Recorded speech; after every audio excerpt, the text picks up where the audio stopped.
Puranteshwari Madam Garu, Naveen Garu, and a host of intellectuals who have come over for this meet here today. Anybody would ask, why this book? What's so special about it? There's a reason behind it. The main reason is falsehood has spread very fast before the truth can reach out to the people. On this particular issue of division, whatever are the division issues, the funds that were given to the state government under different sections of the AP Reorganization Act, I used to quote Winston and Churchill.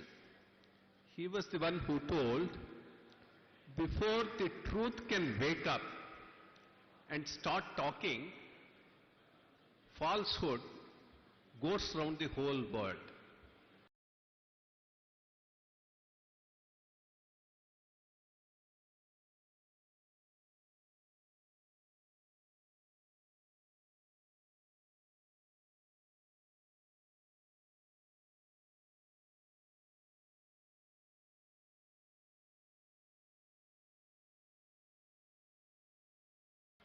With reference to division issues, special category status, the manner in which falsehood has been spread in the state of Andhra Pradesh, it's something which just caught up very fast. So much so everybody started believing very wrongly that the government of India has not done. And I say it was part of a very, very well laid out strategy. The then Telugu government and the media who were with them very successfully strategized it and took it to the people, stating that the government of India has not done anything for the state. And it just spread. So how do you counter it? I've been telling for quite some time, let's go with a book, because there's a lot that has been done by the government of India. It is indisputable. It's not that what is written in the Division Act, the Reorganization Act, much more than that.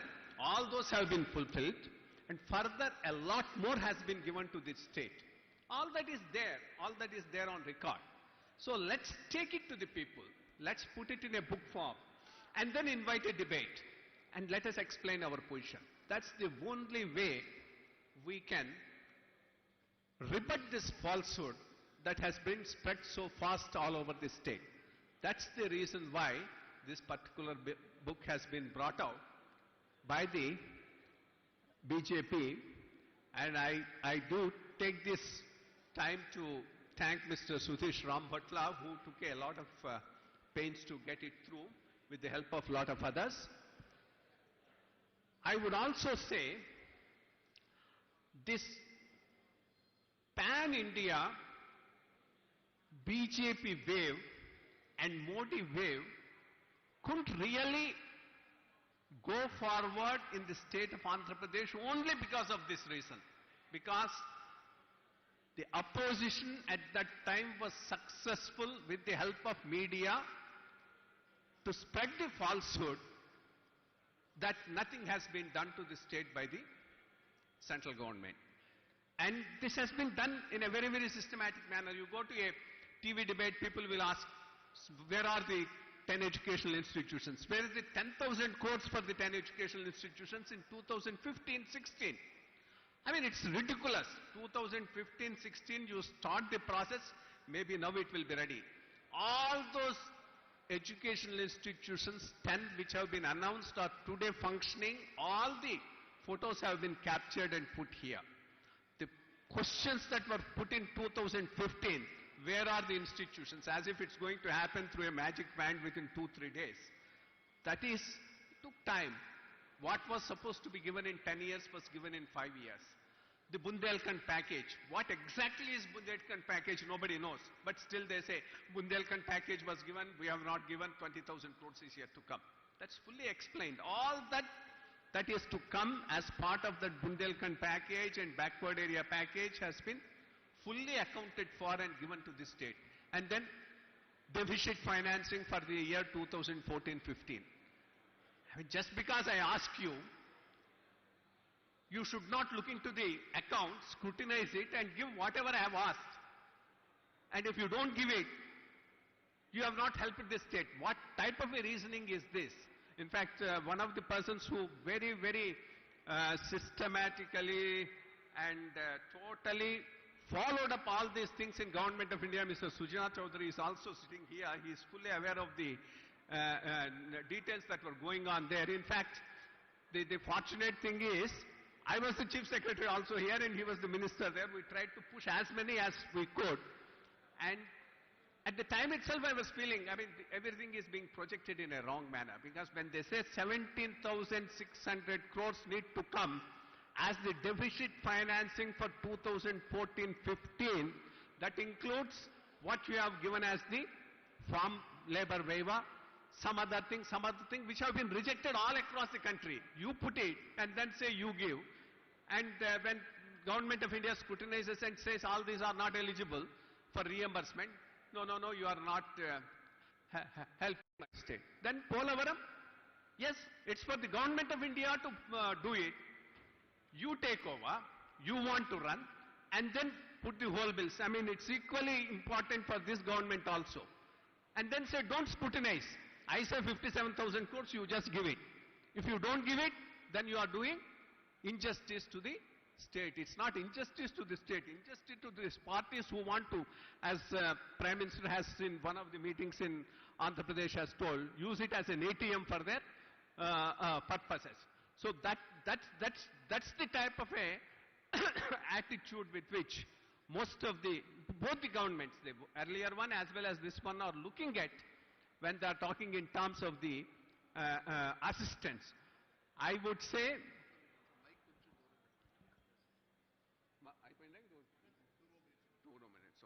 I would say this should be the basis for starting a debate.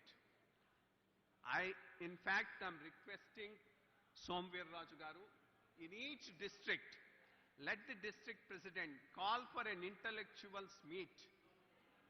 At that point, let somebody who is from the state level go there, explain what all has been done, and let them be questions, let the media come, let them question, answer, so that this education process should go on right up to the last minute, because the lie, the falsehood has really taken possession of the psyche of Andhras, more so the educated class. I mean, they are just not willing to listen or debate. No. BJP has done us a lot of injustice. They have not given us the Reorganization Act promises. This is a standard answer you get from, not from the common man, mostly from the educated people. So in fact, the falsehood has spread much faster among the educated than among the common people. So there's a need for a debate on this. Today the position is, Government of India is willing to give 4,000 to 5,000 crores of rupees for railway projects in the state. The state government doesn't have the matching grants to take it. Government of India is willing to give any number of roadways. You don't have money to do the land acquisition. That's the state to which our finances have been drawn down by the successive governments. You do all the wrong things, you manage your finances badly, and then use this as an excuse every time to find fault with the Government of India that you have not done anything for us. That's why there is a need to dispel all these lies, falsehood, and take the truth to the people. That's the reason why we came up with this exhaustive book, giving full information, and this should be the basis for people to read, debate, think, and then go forward. In fact, in the morning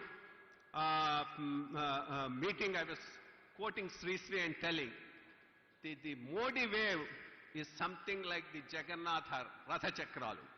And these Jagannatha Ratha Chakralu have spread all over the country. But in Andhra Pradesh, these division issue speed breakers have been put by the regional parties. The moment these speed breakers are removed, it will come like the same pan-India Jagannatha Ratha Chakram. In fact, delivering the community-based, family-based, family rule of these regional parties, which is today in full grasp of the people of Andhra Pradesh and is the bane of this state. Let's get out of that and let's be part of a new, rebuilt, resurgent India. Jai Hind!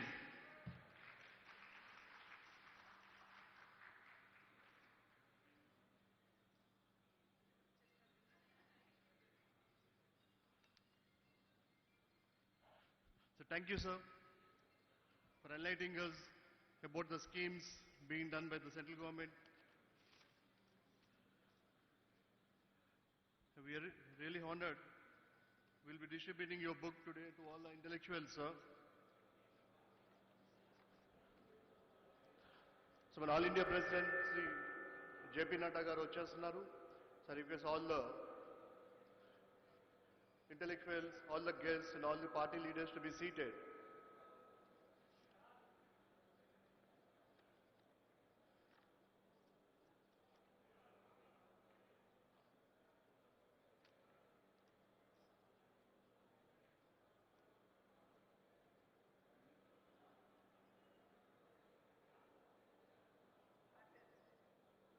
I request Srimati Purandareswari garu to address the crowd. Thank you, madam.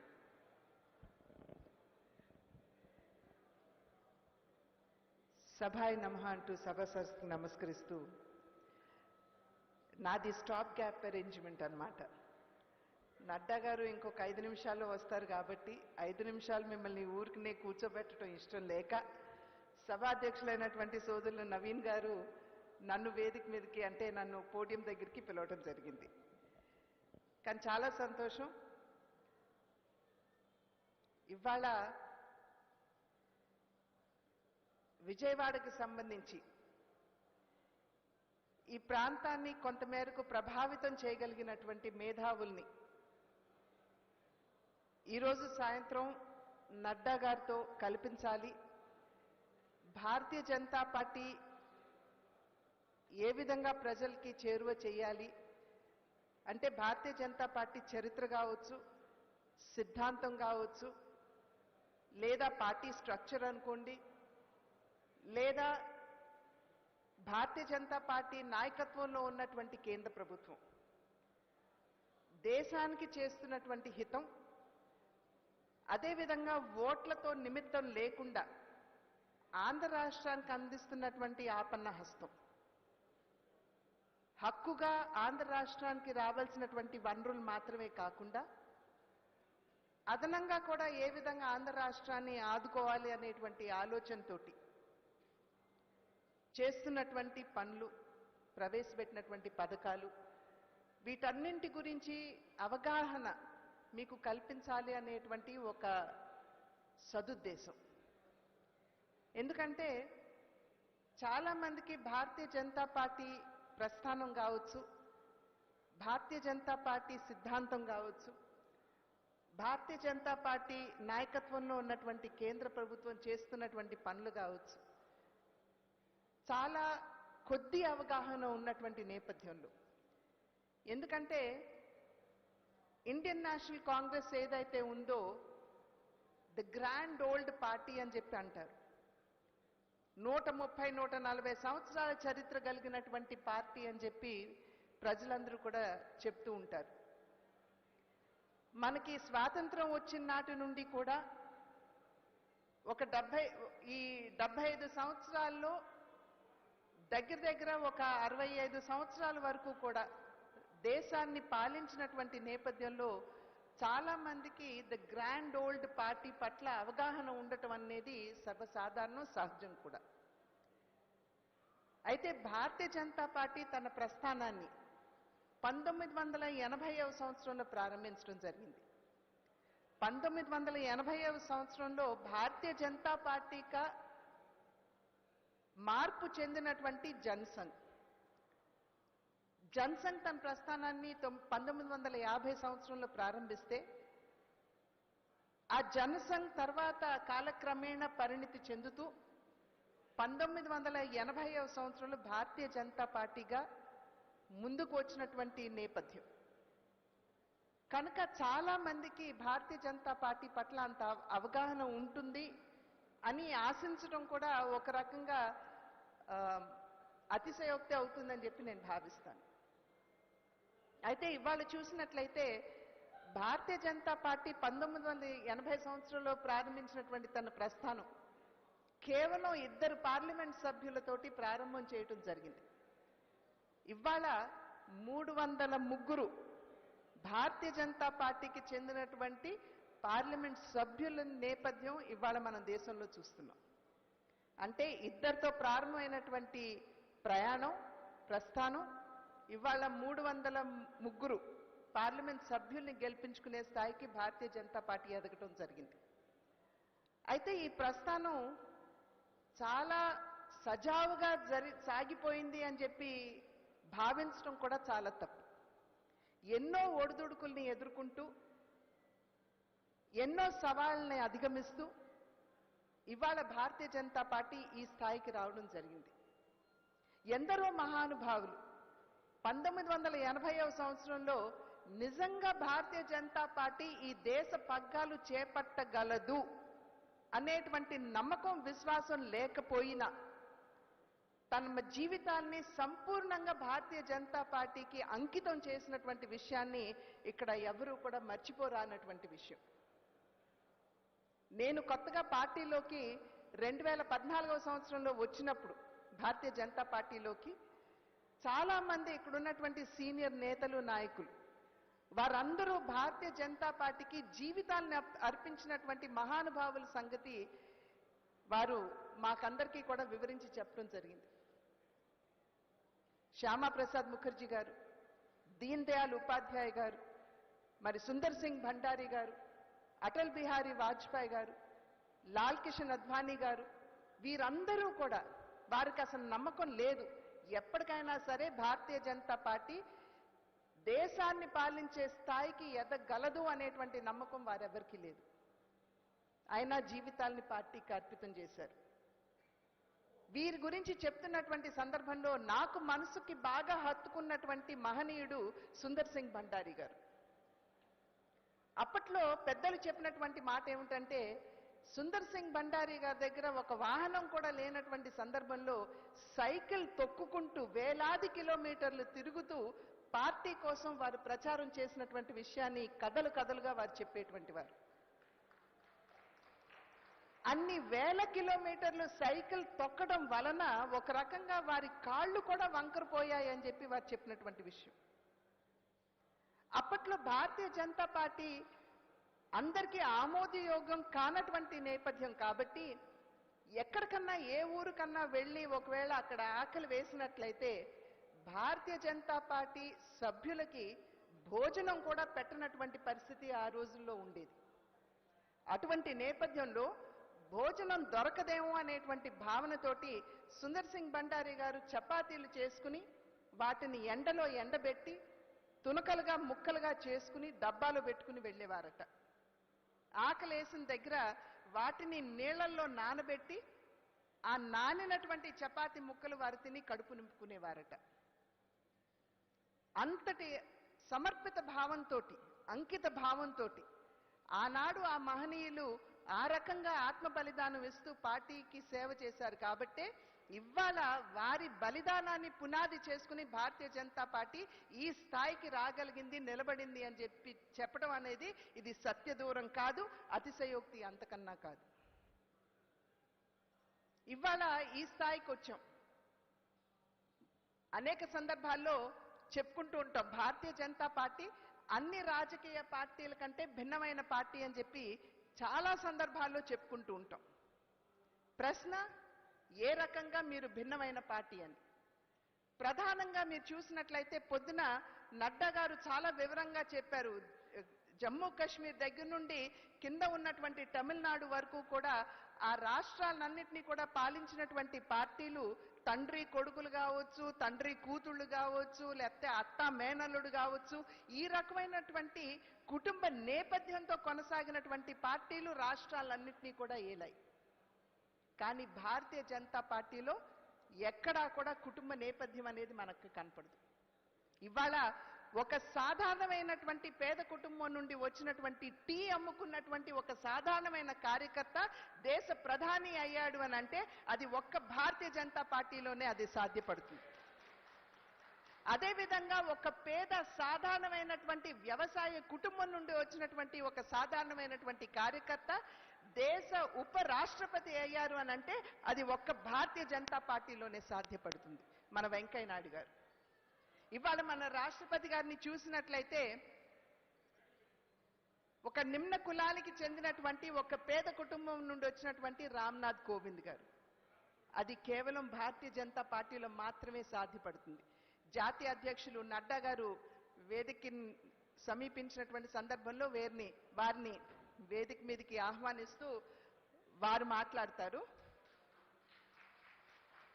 సహ సంఘటన మంత్రి శివప్రకాష్ గారు కూడా ఉన్నటువంటి నేపథ్యంలో వారిని సైతం వేదిక మీదకి రావాల్సిందిగా ఆహ్వానిస్తున్నాను.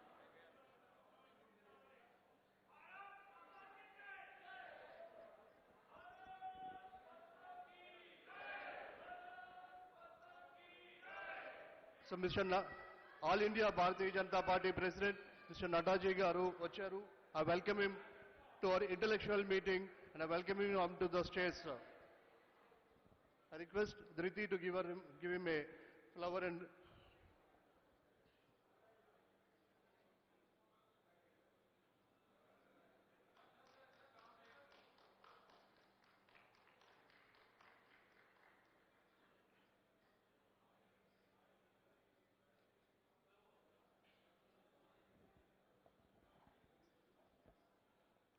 I request Arun Kumar Garu, our member, State Intellectual Cell, to give a flower and welcome Shiv Shankar Garu, our Shiv Shankar ji.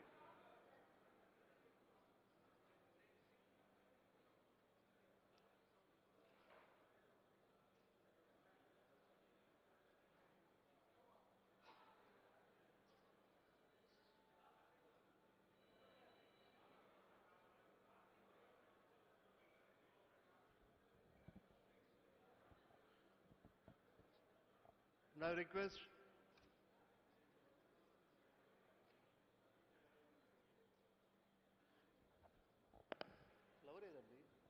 I welcome Shiv Shankar ji onto the stage, sir. Welcome, sir.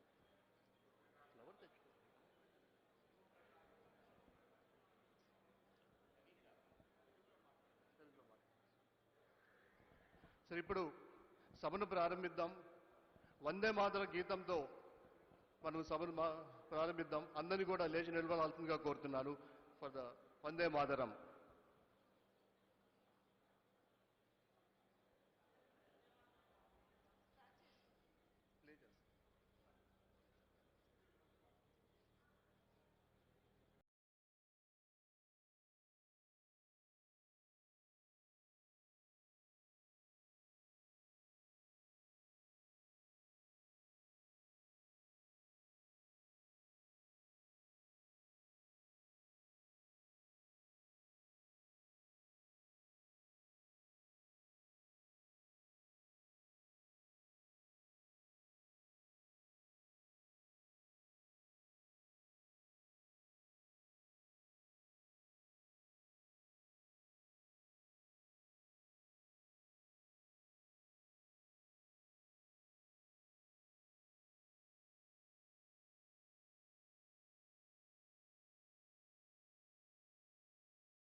So Honorable Sri J.P. Nadda ji, All India President, Bharatiya Janata Party.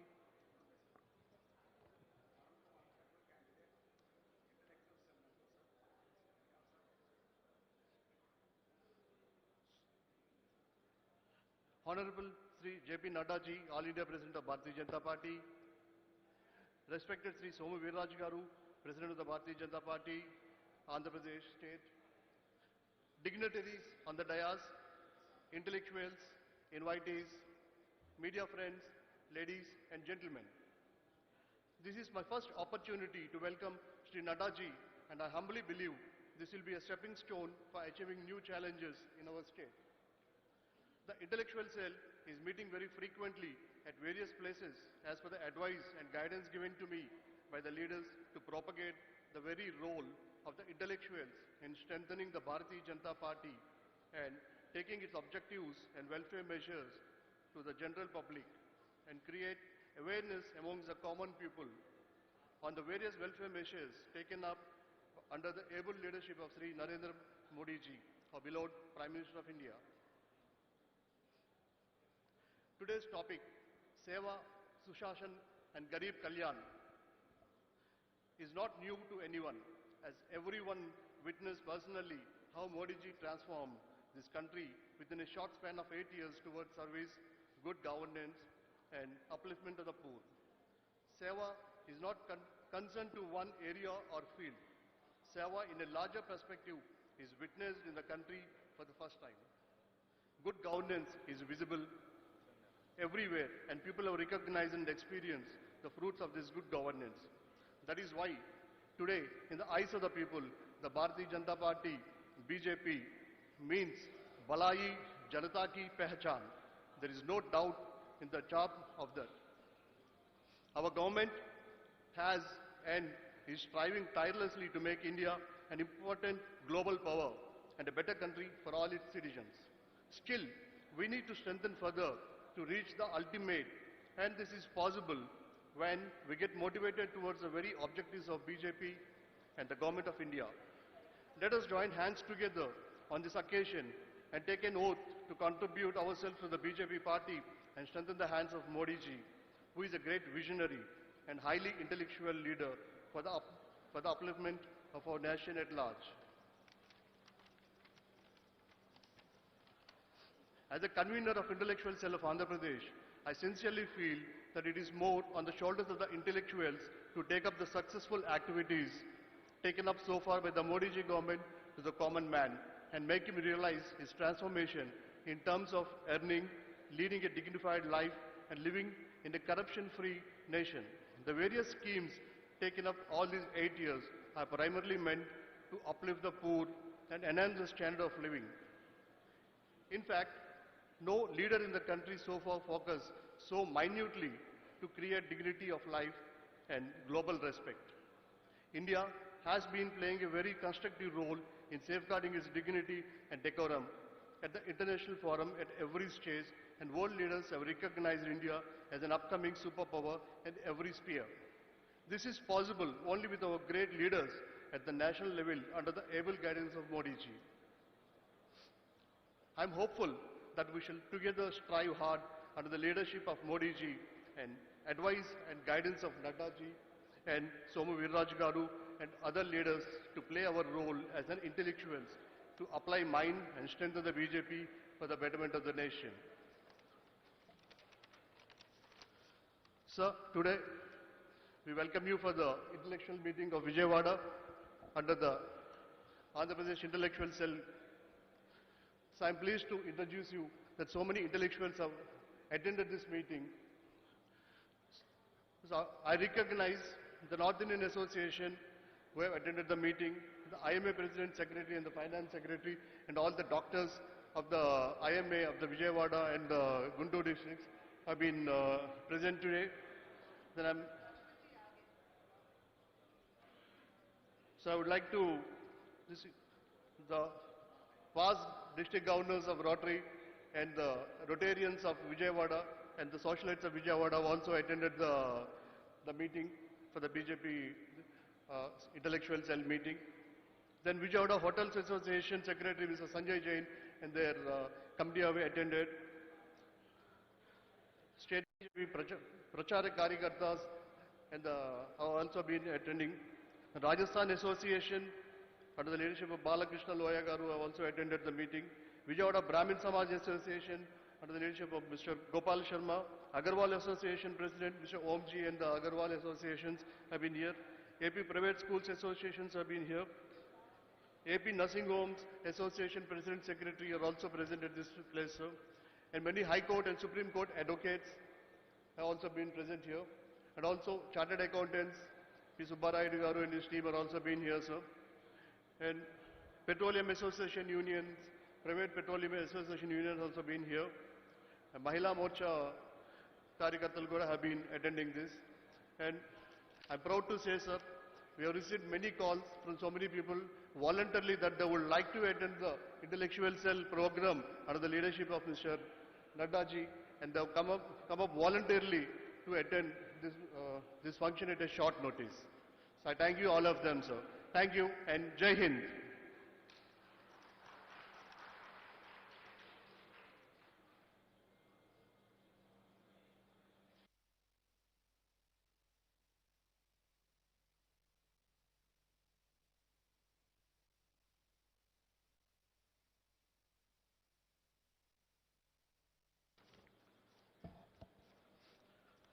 Today, we have a special guest who are the students who have come down from Ukraine, Operation Ganga.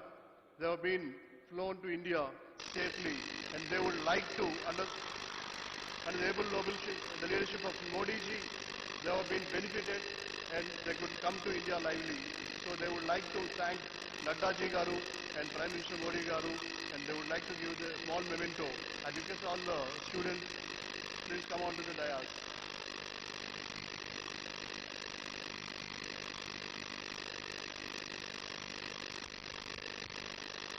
Good evening to everyone. Good evening, sir. Namaskar, JP Nadda sir. Namaskar, Purandreswari ma'am, Somveera ji sir. Namaskar. And namaskar to all the dignitaries on the stage and in this hall right now. I am the student from Ukraine, sir, who returned during the Operation Ganga program initiated by our Government of India, headed by Narendra Modi, sir. And I would like to express the feelings of the 20,000 Indian students who were stranded in Ukraine during the war between Russia and Ukraine and who safely returned back just because of one person. The name of that dynamic leader is our Narendra Modi, sir. I really wholeheartedly, we appreciate the efforts of the government, sir, and the party BJP, sir. And as a medico and as a future doctor of this country, we know the importance of life, how the life will be and how the importance of life will be, and we know that life will never give us the second chance. But we, the foreign students, foreign medical graduates from Ukraine, we know that the BJP government, Narendra Modi sir, has given the second chance.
$120 crore population, how your government is going to tackle, how your parents will be, how your families will be, and you are sitting here. One word we told them, sir, that our India is not the India before 2014. Our India is the India after 2014. No policy paralysis, only policy progress has been taken up by the BJP government, sir. We told that, and today all the medicos, even now we study in our preventive and social medicine, sir, that India has achieved the landmark of 200 crore vaccination in Indian population, sir. We are so proud of it, and we thank you for that, sir. And I would also like to tell that the Vasudaika Kutumbam philosophy of our Indian culture, and the BJP promotes Vasudaika Kutumbam, and even the Ukraine ambassador to India, Igor Polikov, also requested the government of India and Narendra Modi Saab that please help us and take the inspiration from Mahabharata. Even the world is recognizing and witnessing the power of India right now, sir. We are so happy for that. We are so grateful for you, sir. And this is the voice of 20,000 Indians. We are so happy. We are so grateful. And I also like to inform you one unique point in the Operation Ganga program, sir. Your government and you, sir, JP Nadda, sir, you have taken up the challenge, Beti Bachao, Beti Padhao. The 20,000 students who were returned from Ukraine, more than 60% of them are girl students. That means not only in India, you have taken this project even for foreign students also. Sir, thank you so much, sir, and I also thank you so much, sir, and with a kind permission for 1 minute, sir, I request our students community headed by Dr. Divya ma'am, who is Associate Professor, to please come onto the stage and felicitate you, sir, with your kind permissions.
देवदार जी sir, good sir, हमारे Indian medical association president पहले पहले नीचे बैठ जाइए अभी कुछ नहीं अभी नहीं डॉक्टर लगा आपने डॉक्टर ने कुछ नहीं आपको प्लीज दीजिए बाद में टाइम मिलेगा बाद में आपको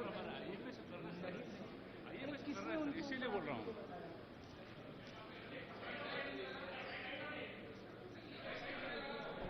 Sir, request all the guests to be seated, please. Please don't come onto the stage till the function is completed. Please maintain the decorum of the...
ఎవరిని అలౌ చేయకండి.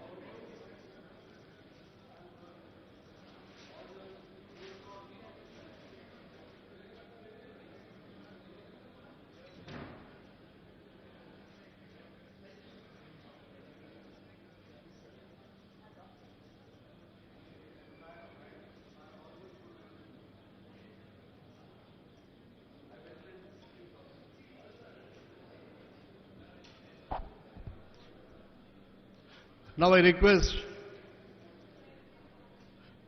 our Honorable State President Sri Somu Virraju Garu to address the gathering. Thank you, sir.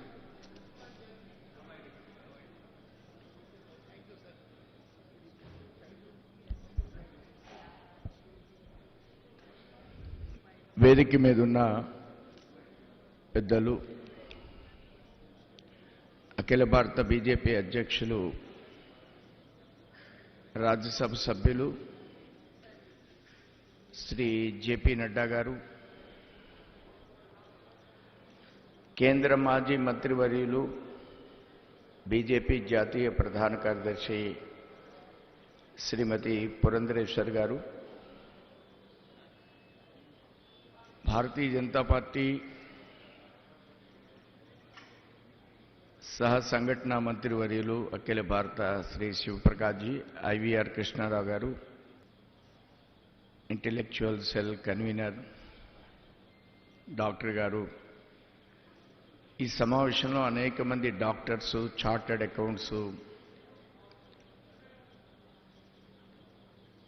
Advocates, chamber of commerce, Ukraine students అనేక మంది ఈ సమావేశంలో పాల్గొంటున్నారు. అందరికి కూడా Andhra Pradesh Bharatiya Janata party తరఫున మీ అందరు కూడా ధన్యవాదాలు, అభినందనలు తెలియజేస్తున్నాను.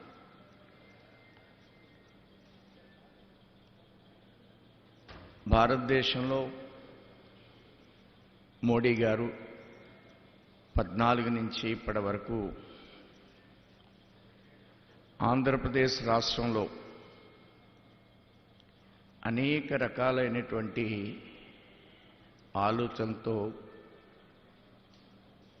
ఈ రాష్ట్రాన్ని ముందుకు తీసుకువెళ్ళేటువంటి ప్రయత్నం చేస్తున్నారు. మన రాష్ట్రం అత్యద్భుతమైనటువంటి రాష్ట్రం, మేధో సంపత్తి కలిగినటువంటి రాష్ట్రం, 900 కిలోమీటర్ల తీర ప్రాంతం కలిగినటువంటి రాష్ట్రం, 1100 కిలోమీటర్ల తీర ప్రాంతం ఉన్నటువంటి గుజరాత్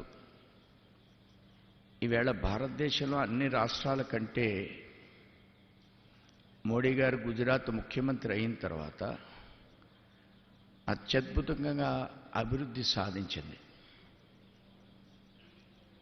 మోడీ గారు ప్రధానమంత్రి అయిన తర్వాత పోర్ట్సే కాదు, అక్కడ ఉన్నటువంటి ఫిషర్మెన్స్కి అనేక మందికి ఇన్ఫ్రాస్ట్రక్చర్ నిర్మాణం కోసం గట్టి ప్రయత్నం చేశారు. మన ఆంధ్ర రాష్ట్రంలో 900 తీర కిలోమీటర్ల ప్రాంతం ఉన్నప్పటికి కూడా అటు ఫిషర్మెన్స్ కానీ ఇటు ఆంధ్రప్రదేశ్ అభివృద్ధిలో ఈ 900 తీర కిలోమీటర్ల ప్రాంతం యొక్క అభివృద్ధికి ఈవేళకు కూడా మనం నోచుకోలేనటువంటి పరిస్థితిని మనం గమనిస్తున్నాం. 14 కంటే ముందు మనం హైదరాబాద్తో కలిసి ఉండి అనేక విధాలుగా మనం ఆంధ్రప్రదేశ్ నష్టపోయింది. కాన్సంట్రేట్ డెవలప్మెంట్ ఆన్ హైదరాబాద్ విడిపోయిన తర్వాత కూడా మనం అభివృద్ధి చెందామని కొన్ని ఆలోచనలు ప్రముఖంగా వచ్చినప్పటికి కూడా వాటిని అభివృద్ధి చెందాలనేటువంటి ఆలోచనలో స్పష్టత లేని మూలంగా ఈవేళ కూడా మన రాష్ట్రం ఇన్ని రకాల వనరులు ఉన్నటువంటి రాష్ట్రం ఒక రాజధాని లేని రాష్ట్రంగా మిగిలిపోవడం అంటే మనందరం కూడా ఆలోచించవలసినటువంటి పరిస్థితి. రాయలసీమ చూస్తే రాయలసీమలో అనేక రకాల వనరులు, అనేక రకాల గనులు, ఆ గనులు వనరులు, ఆ ఎర్రచందనం, వాటి మీద రాజకీయ నాయకుల కళ్ళు.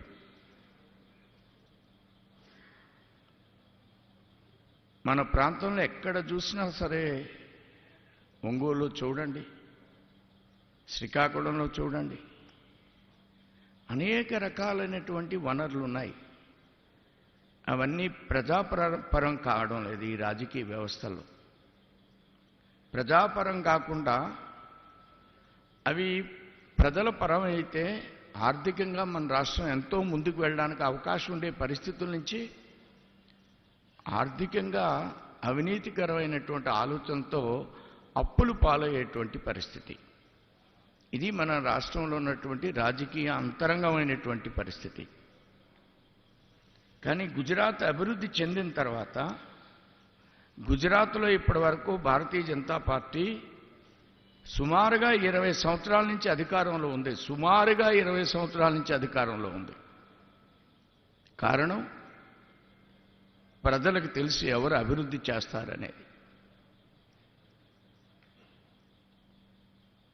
యూపీలో మరలా అధికారంలోకి రావడం జరిగింది.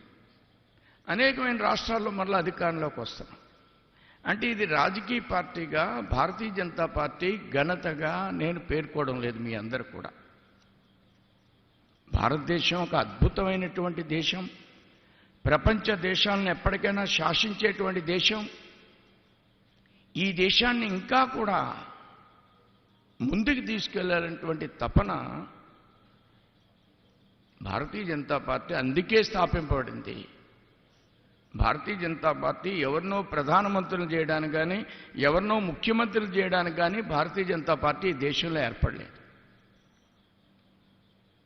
భారతీయ జనతా పార్టీ భారతదేశాన్ని ఒక మకుటాయమానమైనటువంటి పరిస్థితికి తీసుకువెళ్లాలనేటువంటి ఆలోచనతో మన దేశంలో ఈ మధ్యకాలంలో మన ప్రధానమంత్రి చైనా ప్రెసిడెంట్ వస్తే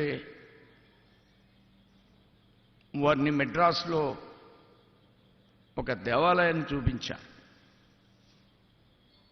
ఆ దేవాలయం ఎప్పుడు నిర్మించిందని చైనా వారికి ఎక్స్ప్లెయిన్ చేస్తే 4000 సంవత్సరాల కిందట అది స్థాపింపబడిందనేటువంటి విషయాన్ని మనం అందరం కూడా తెలుసుకోవాల్సిన పరిస్థితి. వారికి దాన్ని ఎక్స్ప్లెయిన్ చేశారు. అంటే 4000 సంవత్సరాల కిందట 5000 సంవత్సరాల కిందట అనేకమైన దేవాలయాలను ఆ వేళకి మనం నిర్మాణం చేస్తే ఈవేళ కూడా చెక్కు చెదరనటువంటి పరిస్థితి భారతదేశం యొక్క చారిత్రాత్మకమైనటువంటి వారసత్వానికి నిదర్శనం. అది మన దేశం యొక్క సంపద. అంత అద్భుతమైనటువంటి ఆలోచన, అంత అద్భుతమైనటువంటి సంపద కలిగినటువంటి దేశాన్ని రాష్ట్రాన్ని కానీ మరలా ఆ స్థితికి తీసుకువెళ్లాలనేటువంటి పునరంకితమైనటువంటి ఆలోచనతో పనిచేస్తున్నటువంటి institution Bharatiya Janata party. It's not at all A political party, it's not at all A political institution. ఇది మన దేశం యొక్క సంపదని ఇంకా కూడా పెంచాలి. ఒక మాటకి అనేకమైన అర్థాలు. వాజ్పేయి గారు వచ్చిన తర్వాత మెడికల్ కాలేజీలు వచ్చినాయి, ప్రైవేట్ మెడికల్ కాలేజీలు వచ్చినాయి. మోడీ గారు వచ్చిన తర్వాత ప్రభుత్వ మెడికల్ కాలేజీలు పెట్టమన్నారు. మన రాష్ట్రంలో పెట్టలేదు, ఇప్పుడు పెడుతున్నారు. నిజంగా మోడీ గారు వచ్చిన తర్వాత యూపీలో అనేకమైన రాష్ట్రాల్లో మెడికల్ కాలేజీలు పెడితే మన పిల్లలు ఉక్రెయిన్ వెళ్ళవలసిన అవసరం లేదు. మన రాష్ట్రంలోనే 3,000 మందికి సీట్లు వచ్చే పరిస్థితి ఉండేది. అప్పటి నుంచి కానీ మనం ప్రభుత్వ మెడికల్ కాలేజీలు స్థాపించాలంటే ఇవి అభివృద్ధి కార్యక్రమాలని చెప్పను, ఇవి తప్పక ఆలోచన చేయవలసినటువంటి అంశాలుగా మీ అందరికి కూడా తెలియజేస్తూ నేను సెలవు తీసుకుంటున్నాను. జై హింద్, జై Bharat.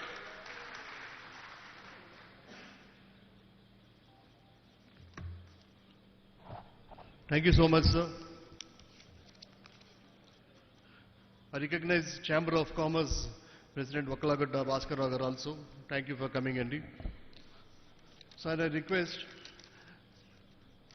Banu Prakash to introduce our chief guest to the audience.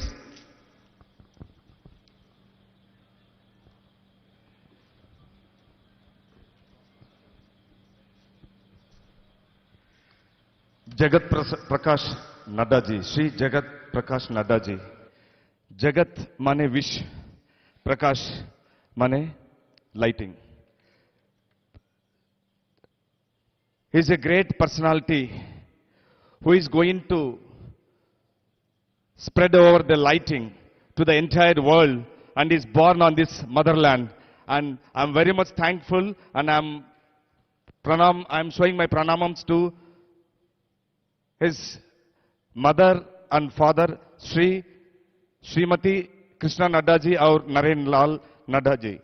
Sri Jagat Prakash Nadda ji is an Indian politician and the president of Bharatiya Janata Party since June 2019. He is the former Union Minister of Health and member of Rajya Sabha from Himachal Pradesh and Parliamentary Board Secretary of Bharatiya Janata Party. Earlier he was a Minister of Himachal Pradesh government. He was born on 2nd November 1960 in a Brahmin family to Dr. Naren Lal Nadda ji and Srimati Krishna Nadda ji. He was educated at St. Xavier School, Patna. Thereafter, he did his BA from Patna College, Patna University, and LLB from Himachal Pradesh University, Shimla. As a childhood, he represented Bihar State in the All India Junior Swimming Championship held at Delhi. On 11th December 1991, he married Dr. Mallika Nadda ji, and now the couple has 2 sons.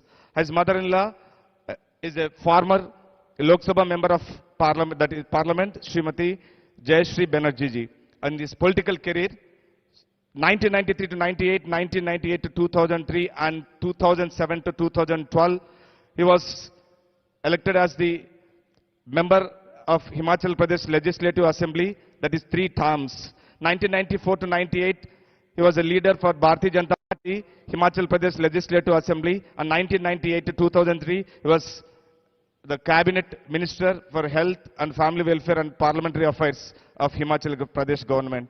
And 2008 to 2010, Cabinet Minister for the Forest and Environment and Science and Technology, Government of Himachal Pradesh.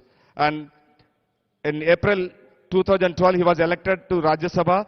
And from that time onwards, 2012 onwards, he was a member committee on transport, tourism and cultural. And on August 2012 onwards, he was a member of court of the University of Delhi, member committee on health and family welfare. Since 2013 onwards, he was a member of committee of privileges. And he was, since 1993 to 98, 98 to 2003, and 2007 to 2012, he was a member of Himachal Pradesh Legislative Assembly. And now, after crossing across many hurdles in his lifetime, and he was honored by the government of India, and now he is elected as the All India BJP National President, and he is working under the dynamic leadership of Sri Narendra Modi ji and spreading over the great India's ideology to the entire world and making the India to be #1 position in the world. Thank you very much. And I would like to invite Sri J.P. Nadda ji.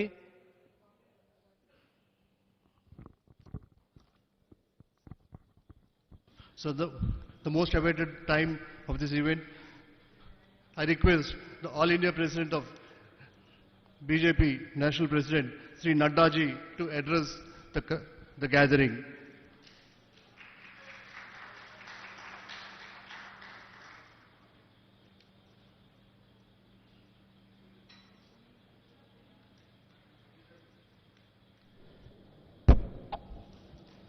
It is a pleasure to be with the intellectuals of Vijayawada and Andhra Pradesh. Here on the dais, we have Somvi Rajuji, the very dynamic president of Bharatiya Janata Party. We have Srimati D. Purandeshwari ji, who happens to be the All India General Secretary of Bharatiya Janata Party and in charge of Chhattisgarh and Orissa. Shri Shiv Prakash ji, who is the All India Organizing Joint General Secretary and in charge of many states including Andhra Pradesh, and IYR Krishna Rao ji, the retired IS officer who is present on the dais, Shri M. Naveen ji, the convener of Intellectual Cell, respected members who are present here in this intellectual meet, leaders of different walks of life who are gathered here, doctors, engineers, bureaucrats, and representing the technical side also, and my young friends who have just now returned safely from Ukraine, and my friends from the media, electronic media and print media. It is indeed a matter of great opportunity for me to be present here and meet the academia, meet the intellectuals and have an interaction with them.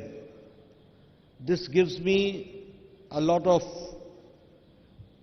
insight also, and at the same time we are able to inform, interact about the activities of our party, political party, Bharatiya Janata Party. So once again, I welcome all of you in this intellectual meet, and certainly you will appreciate the issues which I am going to touch today. Friends, we have gone through a very transformative stage in the last 8 years. When I say so, I always say that you can respect the light only when you know what darkness means. Otherwise, it becomes difficult to appreciate the light, the power, if you do not understand the darkness which one has faced. When I talk this, the country is celebrating its 75th year of independence. When I say so, the country is also celebrating 8 years of Modi government. This is a very unique time when both the things have happened together. We are not able to celebrate the 6th year of Modi 2 government because of the pandemic. We were not able to celebrate the Modi 7th year government because of the pandemic. And it was only in the 3rd year that we got the opportunity, because we were out of the corona pandemic, and so we are celebrating it. We also remember that in 2014, when Prime Minister Modi took over the reins of the country, there was a situation of policy paralysis. India was considered to be one of the most corrupt states. Leaders were going to jail. Every day there was one scam or the other coming out. And the Indian polity had lost its respect.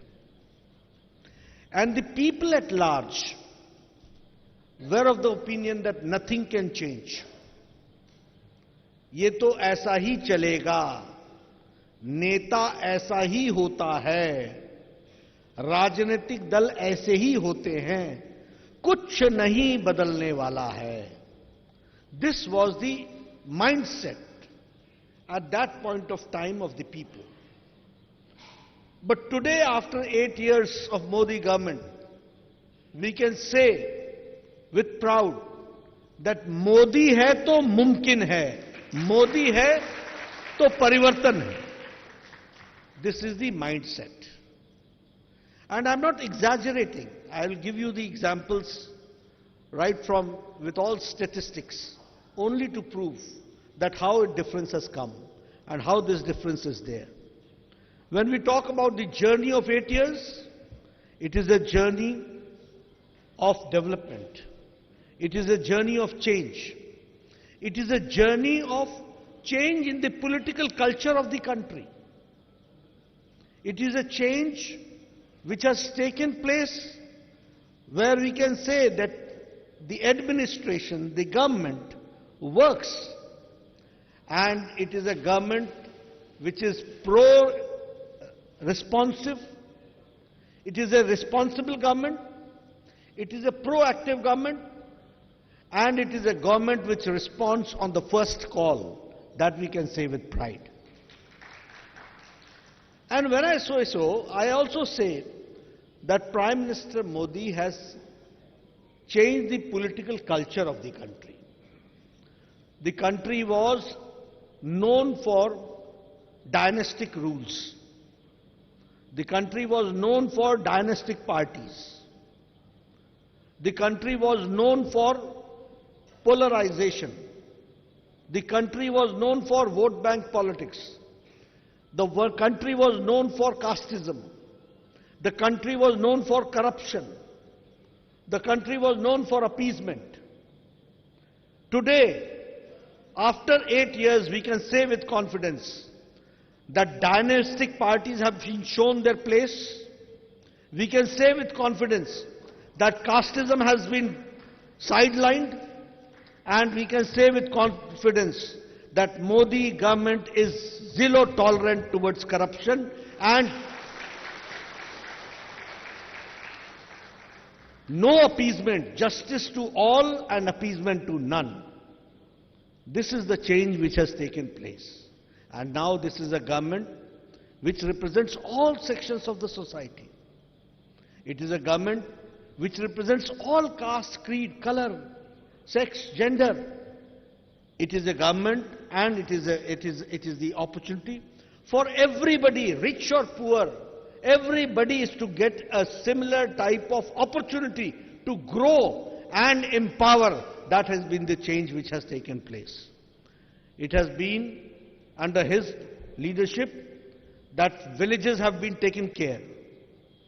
The Dalits have been taken care. The tribals have been taken care. The women have been empowered. The youth has been empowered. And the farmers have been empowered. It is only during the Modi regime that we have to understand. And so, with confidence I can say that a change has taken place with the mantra of Sabka Saath, Sabka Vikas, Sabka Vishwas and Sabka Prayas. This is inclusive development which has taken place. We said about Antoday, means the last person sitting on the pedestal of the society, he should be taken care. We talked about that it will be an inclusive growth. And one thing more I would like to add, that when pandemic came, Bharatiya Janata Party changed its style of functioning also. Being a political party, it is the alone party which had the human angle, the social angle, and during pandemic, when every political party had gone to isolation, where every political party was in ICU, where every political party was not to be seen on the ground, it was lakhs of political workers of Bharatiya Janata Party which took care of the have-nots, which took care of the marginal section of the society. 50 crore ration packets were distributed in 3 months of lockdown time. 50 crores. Some 25 crores of sanitizers were distributed. And to the same tune, the masks were also distributed. So our workers were very much there, and Seva Hi Sangathan is baat ko, for this also we kept on working. Before 2014, the schemes used to be on papers. Before 2014, the schemes used to be implemented on papers. And before 2014, the schemes used to be inaugurated on papers. But it was only after 2014 that full-fledged program has been enunciated, where there is a planning, implementation and dedication, and with dedication it is being dedicated to the people that has taken place. So the implementation has also taken place. When we talk about the taking care of the poor, taking care of the village, when we talk about the taking care of the Antodaya, it is not only to say. Here I would like to share with you, because good news doesn't travel fast. Bad news travels faster. So we are always involved and we know much more about what is not good, but we do not know what is good. The Indian Monetary Fund, IMF, has projected that India's below poverty line, which was 22% of the Indian population, has been reduced to 10%. That means 12% has come out from below poverty line and it has come to above poverty line. That we have to understand.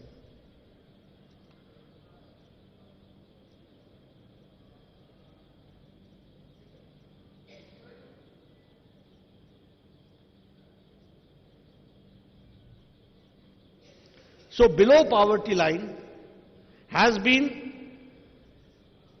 reduced to 12%. That means 12%, 10%. That means 12% of Indian population is now below poverty line, and they have become above poverty line. That we have to understand. How it has happened? This is not a small joke. That 12% of the below poverty line people have come out of the poverty line, and they are now above poverty line. This has happened because of the schemes of Modi government. The same way, if I talk about growth rate after pandemic, the growth rate projected for India is 8.7%. And the growth rate of America is 4.4% after pandemic. That means that India is a vibrant economy where we have taken strides after the pandemic, and we are again on the rails of working forward. Friends, the extreme poverty line has been reduced to 0.8%. And during pandemic also, we have seen to it that this has not gone beyond 1%. How it has happened?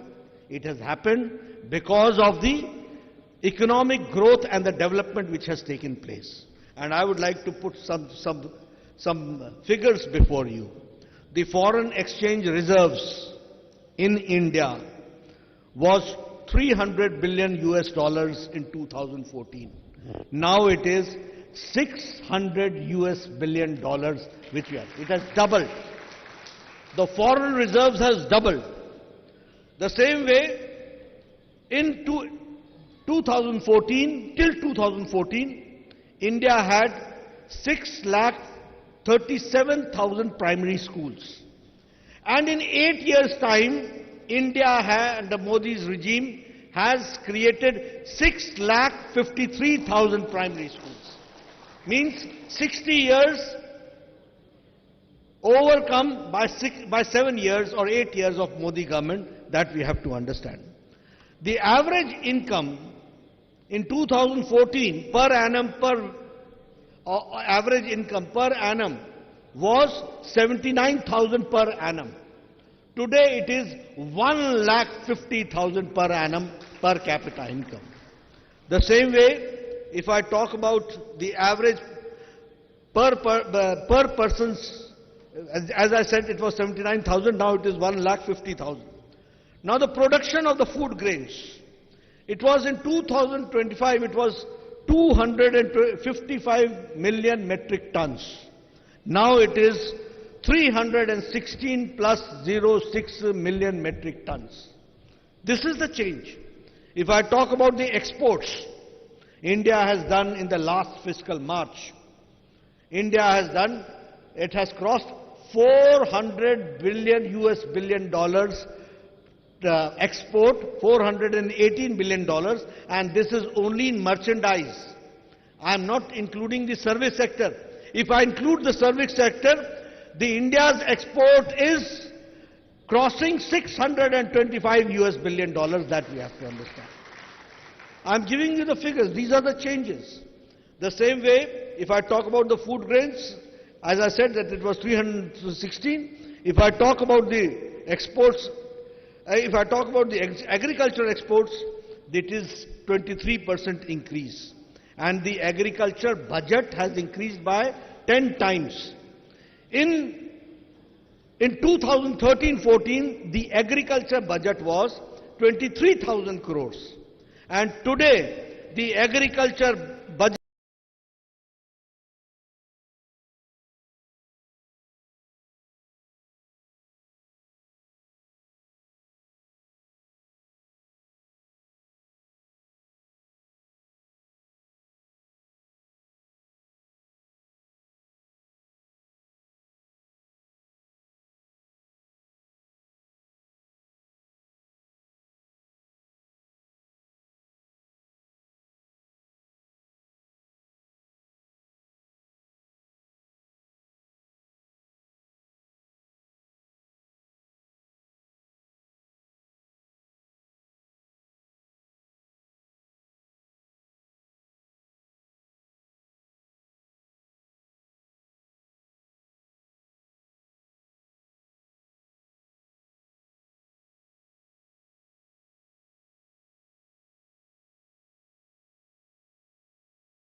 is the agriculture to share with you that this year Khadi had a business of 1,15,000 crores. And it is now, Khadi has become the fastest moving consumer good, FMCG. It has become fastest moving consumer good. How it has happened? Because in letter and spirit, we saw to it that Khadi should go forward. You will be happy to note that approximately 22 lakh crore rupees have been transferred to the people by digital into their accounts. The number is 22 lakh crores. It's a huge number. India has seen a Prime Minister like Rajiv Gandhi saying that I send 1 rupee, 85 paisa it goes into commission and only 15% reaches there. Today, you must have seen on 31st of May, Prime Minister Modi from Shimla Ridge Maidan, he released, by pressing a button, he released the 11th installment of Pradhan Mantri Kisan Samman Nidhi of 2,000 rupees to 10 crore farmers, and the amount was 23,000 crores. And he pressed a button and within 10 seconds, 10 crore farmers got 23,000 crore rupees. This is changing India. ये है बदलता Bharat. 10 second के अंदर 10 seconds, 10 crore people getting 23,000 crores. That was the 11th installment. And how much the government of India has paid to the farmers in this 11 installments? It has crossed 2 lakh crore rupees. And all 2 lakh crore rupees have gone to the 10 crore farmers digitally. That we have to understand. And if I talk about the Garib Kalyan Ann Yojana, during pandemic, International Monetary Fund, World Health Organization, WHO, and UN General Assembly, all three praised Prime Minister Modi, saying that in pandemic, Modi did not only address the health issue, he also addressed the economic issue by giving poor 80 crore people getting 5 kilo ration of grain or wheat or rice and 1 kilo of pulses. This Modi ji has transferred to 80 crore people right from pandemic when it has started, and it is continuing. And it is not a joke. This has helped in eradicating the poverty line and reducing poverty line to 10% and eliminating 12% from it. That we have to understand. If I talk about other benefits, I am very passionate about Ayushman Bharat. My previous health minister is also sitting here, Srinivas ji. He might not be, he might have gone. He was also Kamini Srinivasan ji. We both worked together. And you will be surprised to know, Obama healthcare, Bill Clinton's healthcare, all European leaders have been talking about universal healthcare. They have been playing politics, or it has been a major issue. But in India, under the dynamic leadership of Narendra Modi ji, we were able to provide 50 crore people, 10,84,000 families getting an annual health coverage for the diseases, for the surgical interventions, a tune of 5 lakh rupees per year. 5 lakh rupees. And who are these people? They are not selected on caste basis. They are selected on economic caste census. Means by profession. Who are these people? Rickshawala, Thelawala, auto rickshaw driver, bus cleaner, bus driver, lift man, waiter, barber, rag picker. All poor people. What is in number? 50 crore. 50 crore people getting 5 lakh rupees. 12 categories are getting 5 lakh rupees in Ayushman Bharat. And 50 crore means 40% of Indian population. This is Ayushman Bharat. World's largest health coverage program has been undertaken by India. And I will share with you the beauty of this program. The beauty is that the beneficiary has to go to the hospital for the first time. He has to tell his name, and he has to tell his name and address.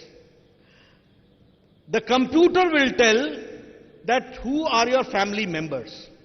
Then he has to put his thumb.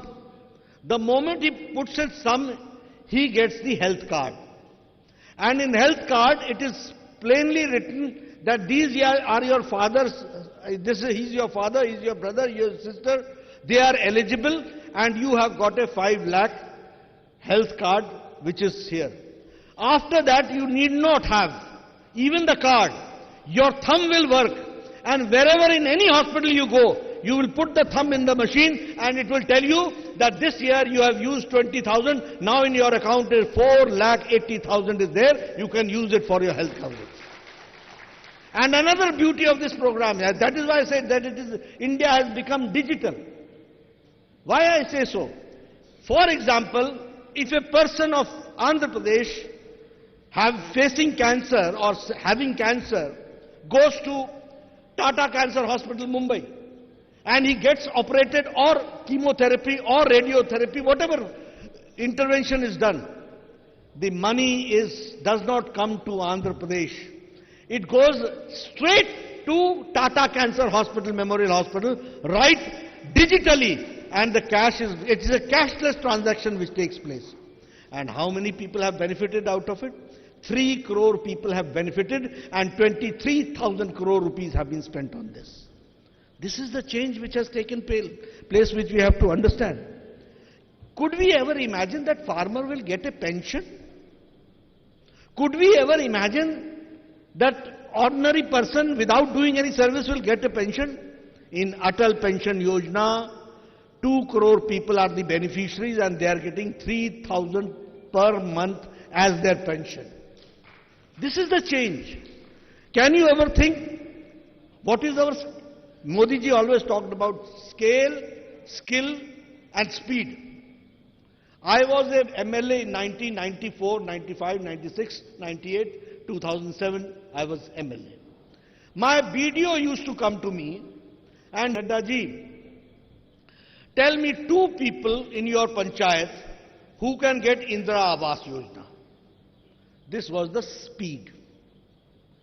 Today, the target is that we will have the Pradhan Mantri Awas Yojana for more than 11 crores, for a tap connection for more than 11 crore people. Today I can say that the tap connection, we have completed 9 crore, and in coming times we will cross 11 crores also in Jal Jeevan Mission. The same way, if I talk about the Awas Yojana, which I was talking about, Indira Awas Yojana and Pradhan Mantri Awas Yojana, more than 3 crore plus houses have been built. And it is our dream, Prime Minister Modi's dream, that nobody should stay in Kacha Makan. Everybody should have a permanent structure, Pakka Makan, with kitchen, with toilet, with gas connection, and the Malikana Hak, which you say the property rights will not be with the men, it will be with the women, and the Mahila Sashактikaran will take place. This is how things are taking place.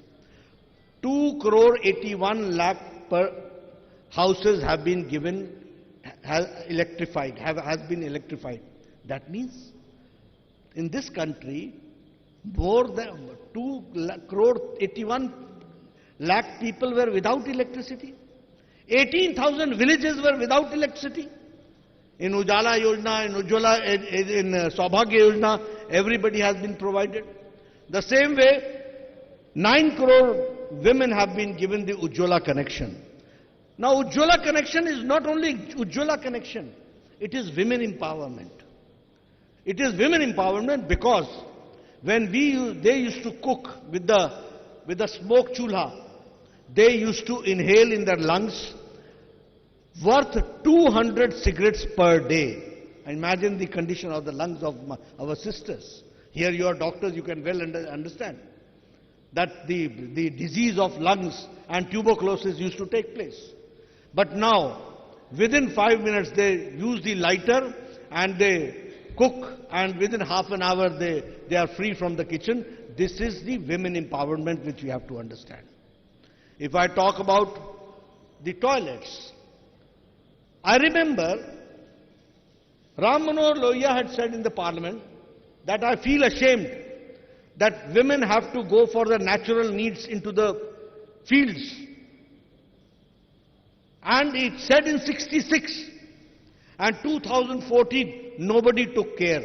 But Prime Minister Modi constructed 11 crore toilets, 11 crore toilets. Now 11 crore toilets means empowerment of 11 crore women. And this is not a small number. And each woman must be having 1 or 2 child. That means the empowerment of the family, empowerment of the children. And the number was 11 crores. So, toilet is not only toilet. Toilet is Izzat Ghar. It is dignity. And it is dignity and with good health that we have to understand. Being a health minister, I can share with you that because of waterborne diseases, 3 lakh children used to die every year. And 11 lakh children used to have diarrhea. Now this has been reduced because water-borne diseases have reduced, because of Swachhata, because of toilets being constructed, and because of the India is becoming open defecation free. That we have to understand. Friends, I can talk about many programs, but I'll say for the Pradhan Mantri Mudra Yojana, 34 crore loans have been disbursed. So we have tried to see that every house is empowered, every house gets electricity, quality life, toilets, kitchen with gas connection, every village getting a pakka road. Here also I will like to say, in 1994-95, when I was the MLA, my XEN means executive engineer, he used to come to me, PWD, and he used to say, Nadda Sahab, in your budget, I have got 40 lakhs, and you have got 40 roads. Now you tell me what you want to do. Shall I put 1 lakh in every road? Or I do one thing, give me 2 priority roads, and then I will give you 20 lakh in those priority roads, so that 2 kilometers road is constructed. This was the plight of situation.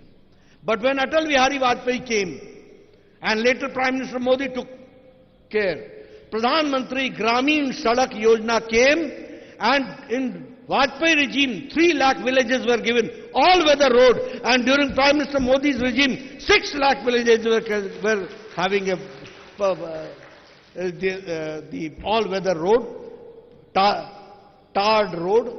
All-weather road was also constructed, that we have to understand. And these are the changes which has come forward. We talk about startups. I will give you one statistics. That in 2014, the startups, the number of startups was not more than 70 or 80. Today, the startup number is 70,000. And you will be happy to note that 100 startups are now unicorns. 100 startups have become unicorns. This is the change which has taken place.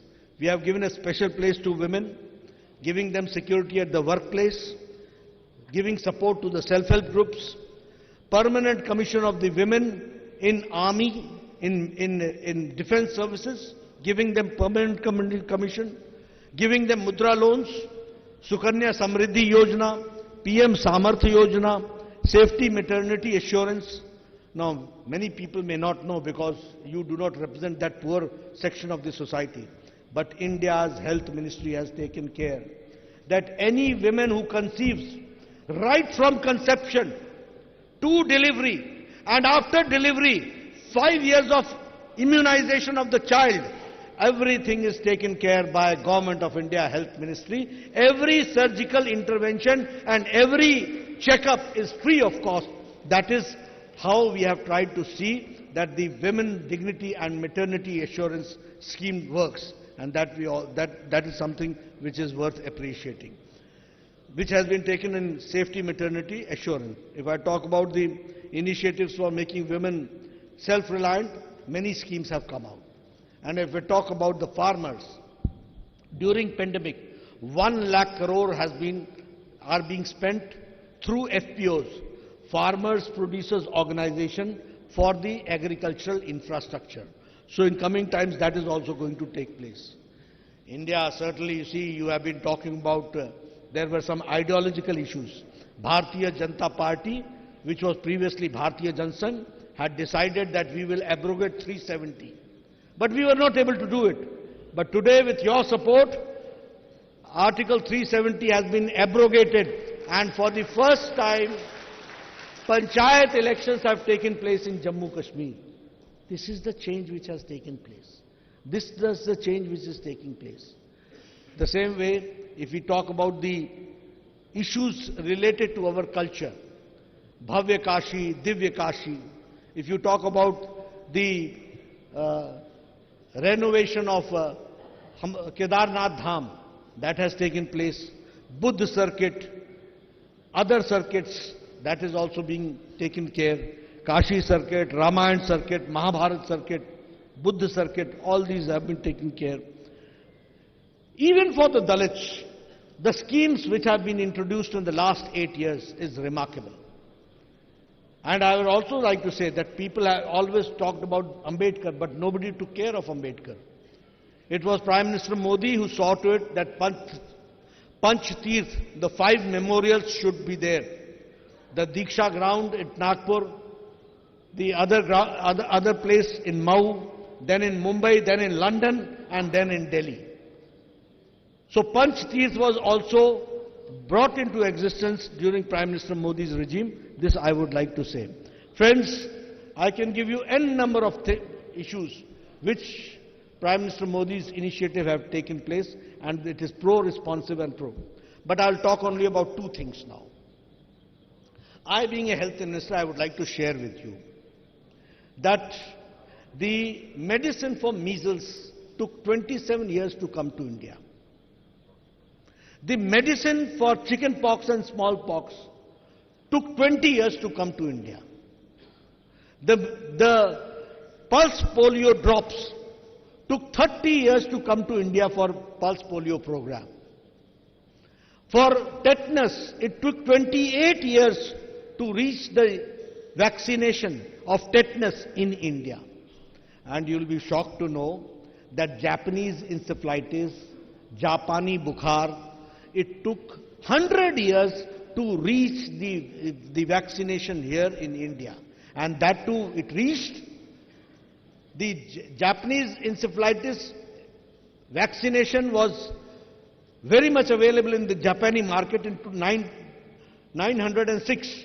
And it was in 2006 when Yogi became the member parliament from Gorakhpur that he could import from Japan, and then it came to India. 100 years it took.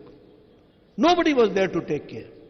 But you will be happy to note that when pandemic came in 2020, January, in April, Prime Minister Modi set up the task force. They started working. The test started in October, November, and in January 2021, vaccination started, and India came out with 2 vaccines, not only 1, 2 vaccines. And today you are all sitting very close to each other. Very few are putting masks, and you are sitting close together. This is the Suraksha Kavach, because 200 crore vaccines has been administered, which is the fastest and the largest vaccination program which has taken place. And I would like to share with you that in Vaccine Maitri, India has supplied vaccine to 100 countries. And we have supplied 18.5 crore vaccines, and we have supplied to 48 countries 2.5 crore vaccines free of cost. This is India. India अब लेने वाला नहीं है, India देने वाला बन गया, ये भी हमको याद रखना चाहिए. So these are the things which has taken place and which has been there. I'll talk about my friends from Ukraine have come, but here I would like to say that it is not only Ukraine, it is the people who have been brought back from Yemen, from Afghanistan, and from Afghanistan not only people, along with people, Guru Granth Sahib has been also brought back safely to, then people from Yemen, people from other countries, they have been also brought back, and they have been brought back safely. Here my friends from Ukraine are sitting, but it is the international diplomacy of Narendra Modi. And it is our leader now who had a talk with Zelensky, who had a talk with Putin, and he said that our people have to come out, and both of them cooperated. I would like to thank them. Both of them cooperated. And our children with Indian flags came out to the border, reached the borders, and they were received by none other than the cabinet ministers of Government of India. This is proactive role which we have to understand. And what is the number? 23,000. 1 month time, 23,000 people were brought back safe. And people from other countries also, they also took the Indian tricolor flag. And along with them, they also had a safe passage to come to India. And from India, they went to their respective countries. I would not like to name the countries. But yes, people from different countries also took refuge under the tricolor flag of India. That we have to understand. And the whole external ministry was pushed into service, and 140 sorties took place. 100 sorties took place for the service flights, and 14 sorties took place of Indian Air Force flights, and they were brought back, and the number was 23,000 people, students who came back. This is proactive, pro-responsive government which we have to understand. And I remember Prime Minister Modi ji early morning gave me a phone call. He said, Nadda, take care that BJP workers should go to everybody's family and tell their parents that we will take care and we will bring them daughters and sons back home safely, and you have to do it. We did it. This is the change which has taken place. Along with this, I would also like to share with you that Northeast has been mainstreamed. The long pending issue of Naga Peace Accord that has taken place in 2014, NLFT Tripura Samjhauta has taken place in 2019, Bru-Riang Samjhauta has taken place in 2020, Bodo Shanti Peace Accord has taken place in 2020, Karbi Aglong Peace Accord has taken place in 2021. So, now all the issues related to insurgency by and large has been met, and an alliance, a peace accord has taken place, and the insurgents have left the arms and they are now mainstreamed. This is what I would like to share. But with this also I would like to share with you that Prime Minister Modi has visited Northeast in last 8 years 50 times. No Prime Minister has visited. And every 15 days there is one cabinet minister in Northeast. In every 15 days. That is the responsibility of the Indian cabinet under the dynamic leadership of Prime Minister Modi. So friends, that is why I say, I've got many figures. I don't want to elaborate now because there are many issues. But I can share with you that I can say with confidence that Modi hai to mumkin hai.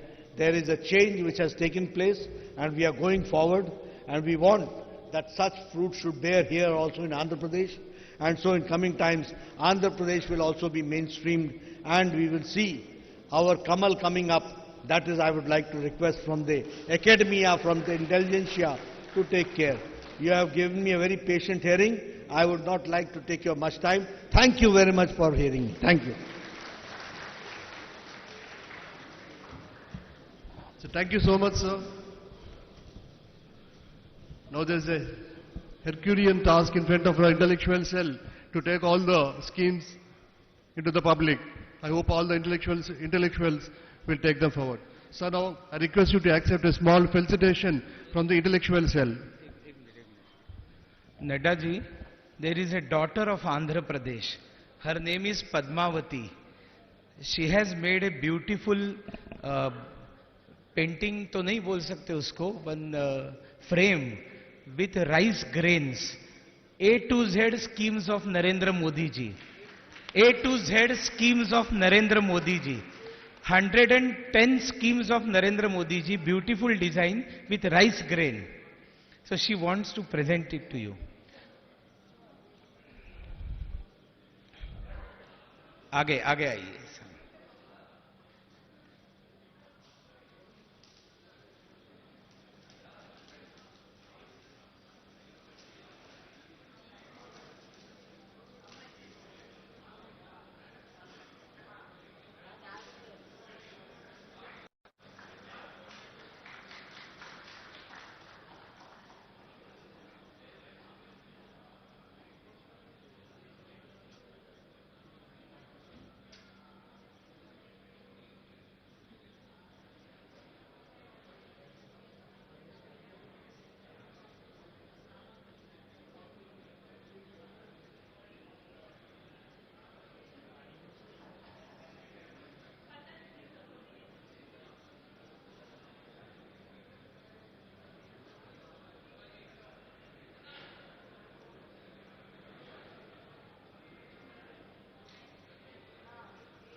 అన్న ఇట్లా ఉంటే ఉండిపోతాం. ఒక్క నిమిషం చేతికి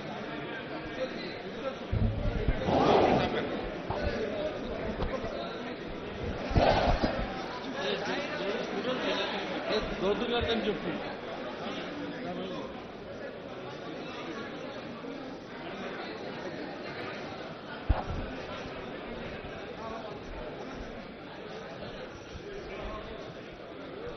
So I thank all the intellectuals, all the leaders of the BJP, and everybody from all fields who have come for this meeting on a short notice. I thank you everybody for cooperating with us, and I request everybody to maintain the decorum and please come in a line. I thank you everybody. Thank you so much. I call this meeting to an end.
ఏమంటే ఆయనకి 9 flight ఏమో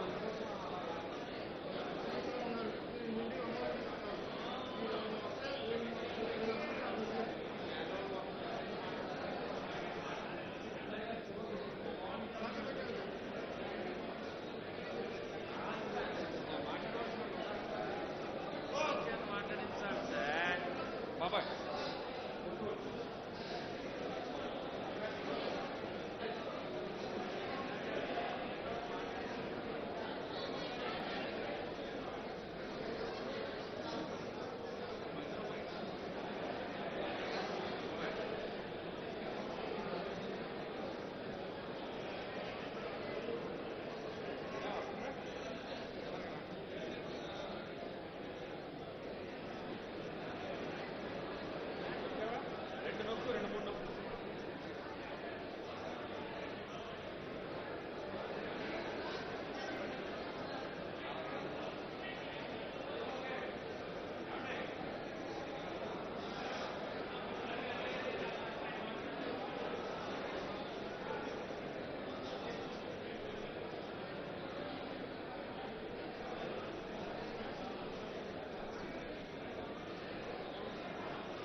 hello sir, ఒక చిన్న విన్నపం.